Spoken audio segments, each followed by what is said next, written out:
A particle starts from origin with a velocity of 10 meter per second. Okay. So supposing that the velocity is here it's given 10 meter per second initial velocity. So they say it moves with a constant acceleration. उसको ये मान लेंगे till the velocity becomes 50. तो u तो हमें पता है 10 metre per second है और अब v भी पता चल गया. Final velocity is 50 metre per second. All right, so we have a formula क्या है? v square minus u square is equal to 2as. हम मान लें कि ये s डिस्टेंस चला तो here it will be 50 square minus 10 square will be 2 times acceleration a suppose करते हैं और सपोज करते हैं कि डिस्टेंस s चला. ये इक्वेशन 1 हो गई.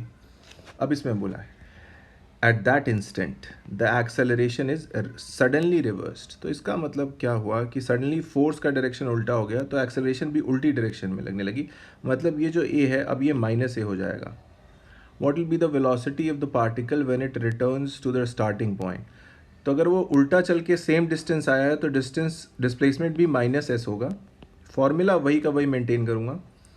फाइनल वेलोसिटी मांगा है व्हेन इट इज़ रिटर्निंग, उसको v मान लेते हैं. तो v स्क्वायर और इनिशियल कितना होगा 50 स्क्वायर, क्योंकि जहाँ से उसने शुरू किया वहाँ पे तो 50 था उसका. तो ये इक्वेशन 2 हो गई और हमें बस इन दोनों इक्वेशंस को सॉल्व कर लेना है टू गेट द आंसर.